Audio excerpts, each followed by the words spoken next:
So let me now turn to the prizes, and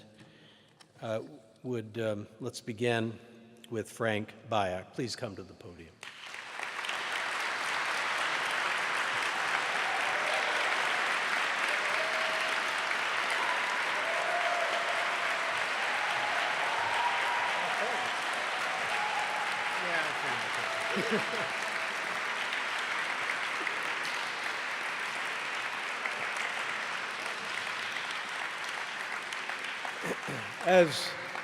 As Chief of Andean News for the Associated Press, Frank Bajak reports and edits vivid stories that illuminate the news and often anticipate it. Starting in 1996 with a tour as bureau chief of Bogota, Bajak has been a master of his métier. Fast on the keys when news is breaking, then quick to provide insightful background to the events. His range is broad. He covers military intrigue in Venezuela, environmental abuse in Peru, and anonymous computer hacking across the continent. As an editor working in a time of reduced resources, Bajak has kept the AP strong in his 5-country region by advancing the work of his Spanish-speaking reporters. Under his leadership, the AP continues to hold national leaders accountable while explaining how their deeds and misdeeds affect the United States. Frank Bajak, for 4 years of commitment to promoting an understanding of Latin America in the United States, the trustees of Columbia University are honored to present you with the Mariah Moore's Cabot Gold Medal. Congratulations, Frank. Thank you.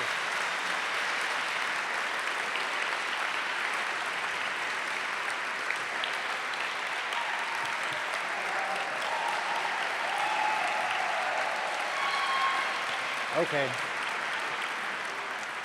I guess I brought a little fan club. Maria Teresa mentioned extreme duress. That's pretty normal for me. This is real duress. I want to express my deep gratitude to Columbia University, to the Cabot jury, to my editors and colleagues at the AP, to Claude Urbson, who helped me get to Bogota in 1996, and to my wife, Ceci. How she puts up with me and my crazy work schedule is a mystery. When I moved to Bogota in 2006, some of my colleagues in New York had an idea why I might be leaving the AP Technology News Department, which I had pretty much built from scratch. A crack-loyal staff they knew awaited me in Bogota, people who called me Jefe.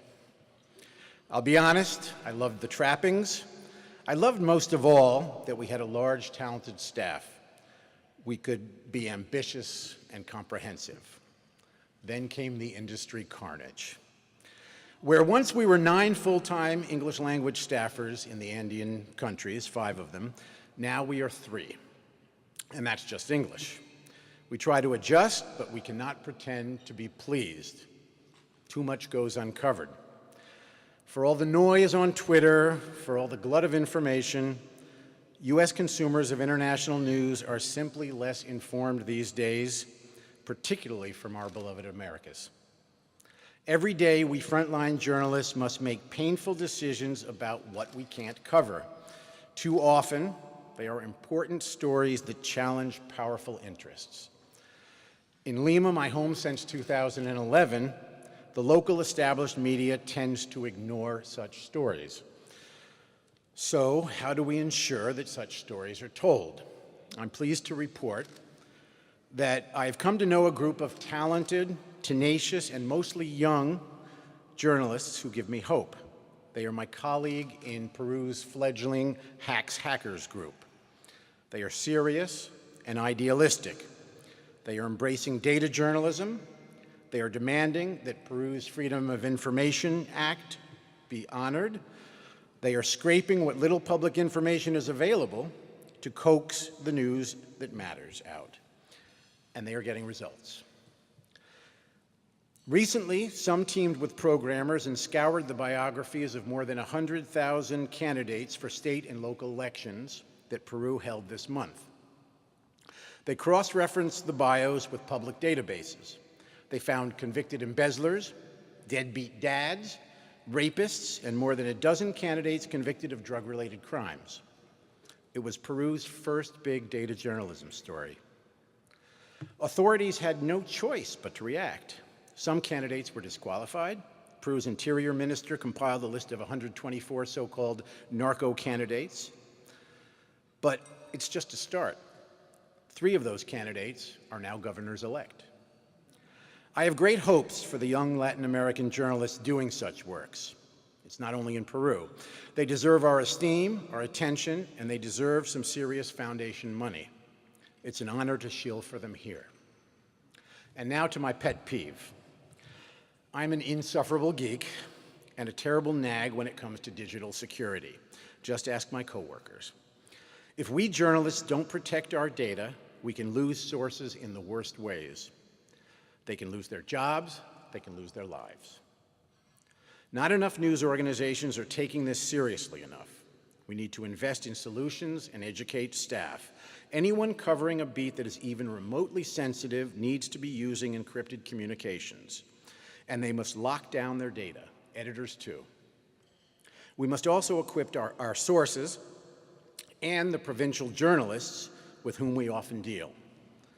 They can face the greatest dangers.